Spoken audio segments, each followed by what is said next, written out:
त्र्यम्बकं यजामहे सुगन्धिं पुष्टिवर्धनम् उर्वारुकमेव बन्धनात् मृत्योर्मुक्षीयमामृता. Namaste and Om Namah Shivaya. Welcome back to my channel, The Great Cook Spiritual Mind. After a long time I never did a video, so yeah.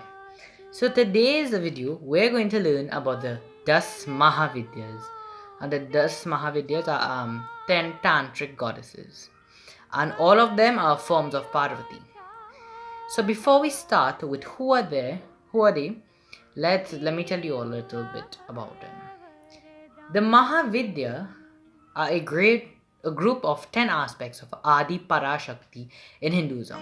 They are all the forms of Parvati, as I said. The 10 Mahavidyas are Kali, Tara, Tripura Sundari, Oyagurkoshi Shuddhushi, Bhuvaneshwari, Tripura Bhairavi, Chinnamasta, Dhamavati, Bhagalamukhi, Matangi, and Kamala. The development of the Mahavidyas represent an important turning point in the history of Shaktism, as it marks the rise of the Bhakti aspect in Shaktism, which reached its zenith in 1700 CE. First sprung forth in the post-Puranic age around 6th century CE. It was a new theistic movement in which the Supreme Being was envisioned as female, a fact epitomized by texts like Devi Bhagavat Puran, especially its last 9 chapters, 31 to 40 of the 7th Skanda, who are known as the Devi Gita, and soon became central text of Shaktism. In a story from the Shakta Mahabhagavata Puran, which narrates the creation of all the Mahavidyas, Sati, the daughter of Daksha and the first wife of god Shiva, feels insulted that she and Shiva are not invited to Daksha's yagna, which is a fire sacrifice, and insists on going there despite Shiva's protests. After futile attempts to convince Shiva, the enraged Sati transforms herself into the Mahavidyas, who Shiva was surrounded with from the 10 cardinal points. People do the 10 Mahavidya Puja also, and it's very beneficial. So let's learn about the first Mahavidya, who is Kali. Who is Kali? And how does she look like? Let's find out now. So Kali, the ultimate form of Brahman. Brahman is the devourer of time, supreme deity of Kali Kula system. Mahakali is of a pitch black complexion, darkest than the dark of the death night. She had 3 eyes, right, representing the past, present, and future. She has shining white, fang-like teeth, a gaping mouth, and her red, bloody tongue hanging from there. She has unbound, disheveled hair. She was wearing tiger skin as a garment, a garland of skulls, and a garland of rosy red flowers around her neck. And on her belt, she was adorned with skeletal bones, skeletal hands, as well as served arms and hands as her ornamentation. She has 4 hands. 2 of them were empty, and 2 others carried a sword and a demon head. Now the other one is Tara. I know many people named Tara, and they're very beautiful. So Tara. Tara. She's the goddess, right? The goddess as guides and protector, or who saves, who offers the ultimate knowledge which gives salvation, or you can say mukti. She's a goddess of all sources of energy. The energy of the sun is also a grant from her. She manifested as the mother of Lord Shiva after the incident of Samudra Manthan to heal him as her child. The Samudra Manthan story, I will do it in this channel very soon, because for next year timing, because Shivratri is coming up, and Shivratri, I'm always ready.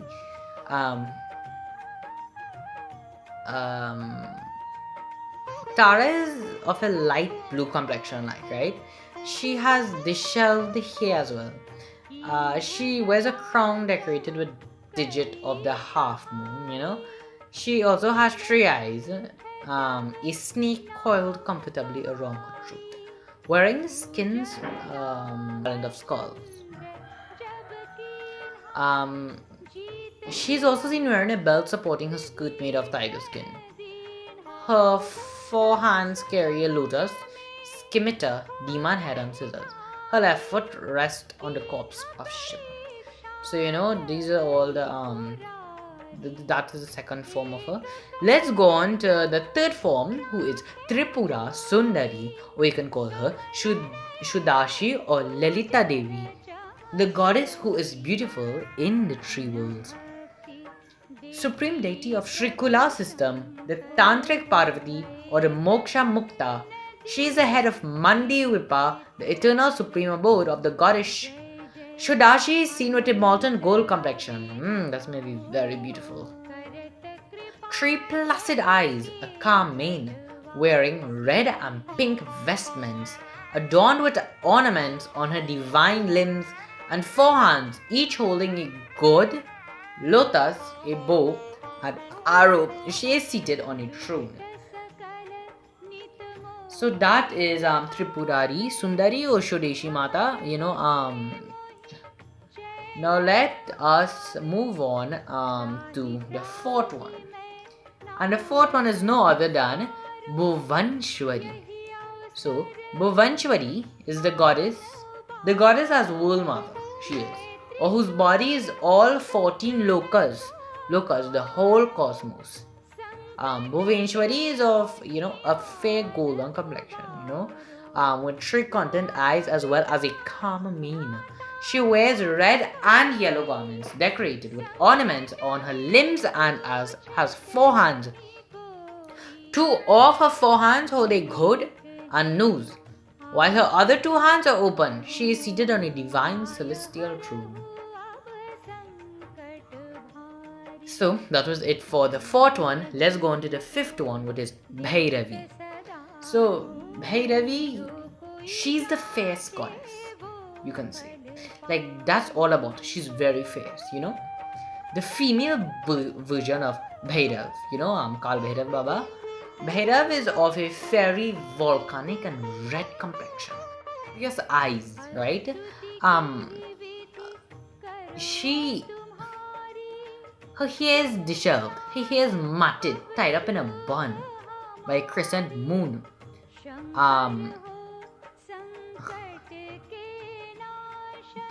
As well as adorning two horns, right? One sticking out from each side. She has two protruding tusks from the ends of her bloody mouth. She wears red and blue garments and is adorned with a garland of skulls around her neck.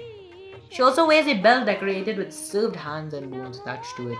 She is also decked with snakes and serpents too as her own ornamentation. Rarely is she seen wearing any jewelry on her limbs. Of her four hands, two open, and two hold a rosary and a book. Now we go on to the sixth Mahavidya. So the sixth Mahavidya is a little different from the rest of the Mahavidya. This one is very, a little out of. Okay, let me just say her name and let me tell you about her. Her name is Chinnamasta, and she is the self-decapitated goddess. Okay, what Chinnamasta do? This is how the story went. So she chopped her own head off in order to satisfy Jaya and Vijaya, and they are the metaphors of Rajas and Tamas, part of the Trigunas. The Trigunas are Sattvic, Rajas and Tamas, right? You can see there. Chinnamasta has a red complexion, embodied with a frightful appearance. She has a shoved hair. She has four hands, two of which hold a sword and another hand holding her own served head.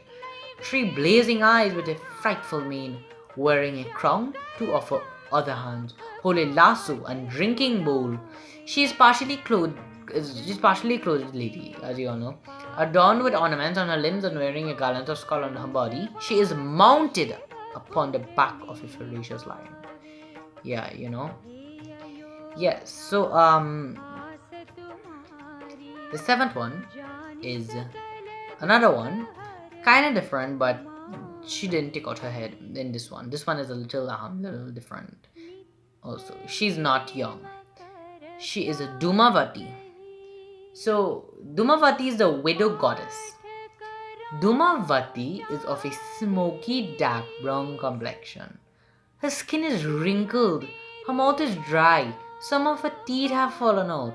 Her long disheveled hair is grey, her eyes are seen as bloodshot, and she has a frightening mien, which is seen as a combined source of anger, misery, fear, exhaustion, restlessness, concern, anger, and tears. She wears white clothes. Donned in the attire of a widow, she is sitting in a horseless chariot as a vehicle of transportation, and on top of the chariot there is an emblem of a crow as well as a banner. She has two trembling hands. Her one hand bestows boons and knowledge, and the other holds a winnowing basket. So as you can see, we are finished with Mata Dhumavati. Now let's go on to Bhagalamukhi. This is the 8th Mahavidya. So she's the goddess who paralyzes enemies. Goddess Bagalamukhi has a molten gold complexion with 3 bright eyes, lush black hair, and a benign mane. She is seen wearing yellow garments and apparel. She is decked with yellow ornaments on her limbs. Her 2 hands hold a mace or club and holds demon Madhanasur by the tongue to keep him at bay. She is shown seated on either a throne or in the back of a crane. So that was Bagalamukhi Mata. So that was the 8th Mahavidya. Now we are on to the 9th Mahavidya. And the 9th Mahavidya is Matangi Devi.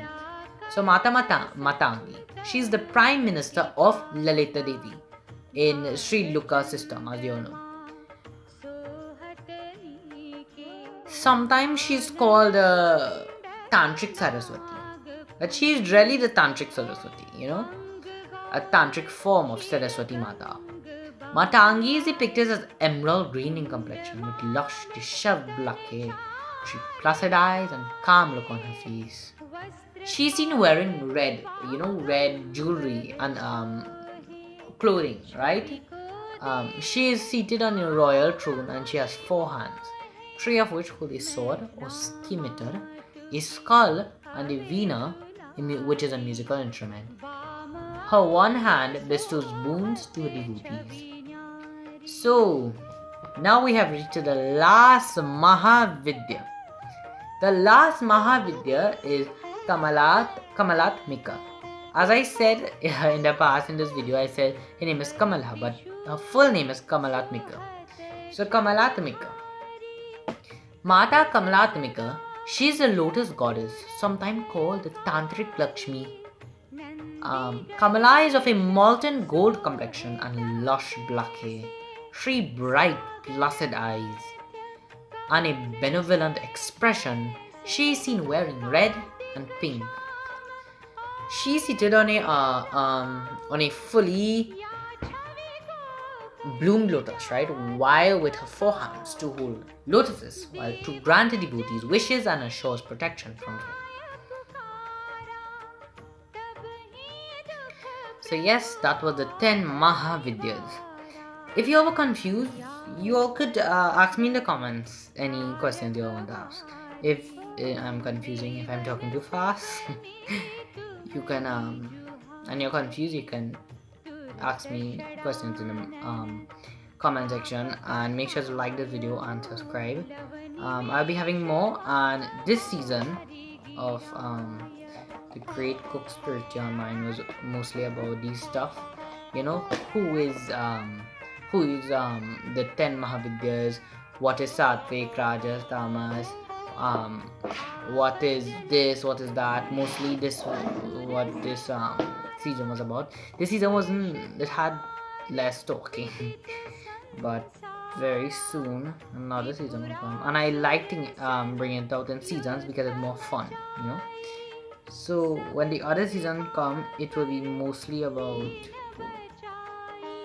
I still have mostly verses from the Bhagavad Gita, and I said in this season it will have many verses from the Bhagavad Gita, and I never really said anything from the Bhagavad Gita, but I'm sure I assure you guys that I will surely in the next season do Bhagavad Gita verses, and I'll explain it because Bhagavad Gita is really nice to read. I've already read it out already, and I read it back another time, and I start over to read it, you know, to get everything in your brain. So bye guys, have a great day. Stay corona free. Wear a mask when you're going out and thing, you know. Yeah, and pray for the best for the world. Good. Later.